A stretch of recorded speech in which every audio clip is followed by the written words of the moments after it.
औसा नगराध्यक्षपदासाठी शेख परवीन नवाबुद्दीन यांची उमेदवारी जाहीर।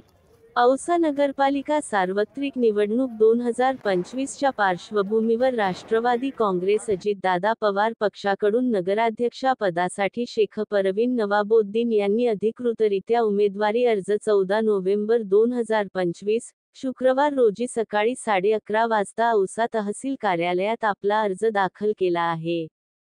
शेख परवीन नवाबुद्दीन या औसाच्या स्वर्गीय एन.बी. शेखसाहेब यांच्या कन्या असून लोकनियुक्त जिल्हाध्यक्ष नगराध्यक्ष डॉक्टर अफसर शेख यांच्या सख्ख्या बहिणी आहेत। मागील 10 वर्षांपासून, म्हणजेच 2011 पासून 2 कार्यकाळ ओबीसी प्रवर्गातून नगरसेविका म्हणून नगरपालिकेत कार्यरत राहून त्यांनी शहर विकासासाठी विविध उपक्रम राबवले आहेत। यावेळी अर्ज दाखल करताना राष्ट्रवादी काँग्रेस पक्षाचे नेते व मार्गदर्शक आमदार विक्रम काडे, औसा मुख्य निरीक्षक मुर्तुज खान, प्रदेश सचिव बबन भोसले, तालुका अध्यक्ष दत्तात्रय कोटपे, श्रीकांत सूर्यवंशी, जिल्हाध्यक्ष डॉक्टर अफसर शेख व जिल्हा कार्याध्यक्ष अंकुश नाडे, जावेद शेख, सुलेमान शेख, मेहराज शेख, फारूक शेख, बालाजी शिंदे, कीर्तिताई कांबठे, गोअवीद जाधव, कृष्णा सावटकर, युनुस चौधरी, अविनाश टिके, मुकेश तोवर, अमर रेड्डी आदी कार्यकर्ते मोठ्या संख्येने उपस्थित होते।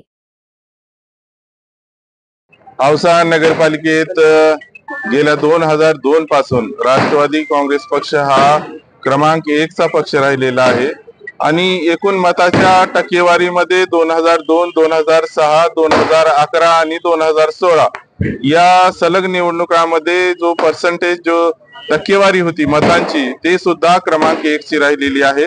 माझे नेते अजितदादा पवार साहेब यांनी आणि तसेच आमचे मंत्री महोदय बाबासाहेबजी पाटील, संजयजी बनसोडे आणि विक्रम काळे साहेब यांनी सततच या ठिकाणी मार्गदर्शन सहकार्य नगरपालिका औसा यांना केलेलं आहे।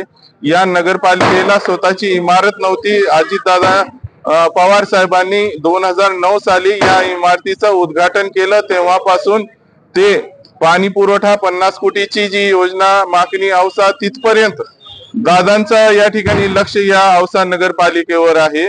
त्यामुळे मला विश्वास आहे की औसा नगरपालिका निश्चितपणे राष्ट्रवादीच्या ताब्यात राहील आणि त्यासोबत 2016 मध्ये आम्हाला थेट नगराध्यक्ष मला संधी दिली असताना सुद्धा 4 नगराध्यक्ष बनवण्याचं आपण काम केलं।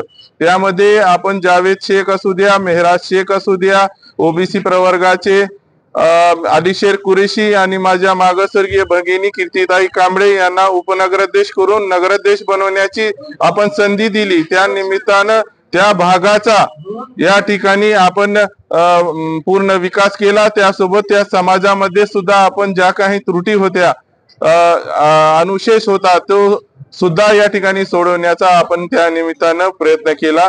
या निमित्तानं आपण मराठा समाजाचा पहिला नगराध्यक्ष भरत सूर्यवंशी यांच्या रूपाने आपण औसा नगरपालिकेला दिला। असे या ठिकाणी एकूण 5 नगराध्यक्ष आपण या ठिकाणी बनवले। त्या उपर आपण स्वीकृत सदस्यामध्ये सुद्धा असं इतर समाज घटकांना, ओबीसी प्रवर्गांना आपण संधी दरवर्षी देत गेलो, मागासवर्गीय बांधवांना आपण संधी देत गेलो आणि या शहरामध्ये कोरोनाची परिस्थिती असताना सुद्धा आपण अनेक विकासाची कामं आपल्या नेते मंडळीच्या आशीर्वादाने आपण करू शकलो। याचा या ठिकाणी मला अभिमान आहे। निश्चितपणे औसाची जनता राष्ट्रवादी काँग्रेस पक्षाच्या सोबत राहील।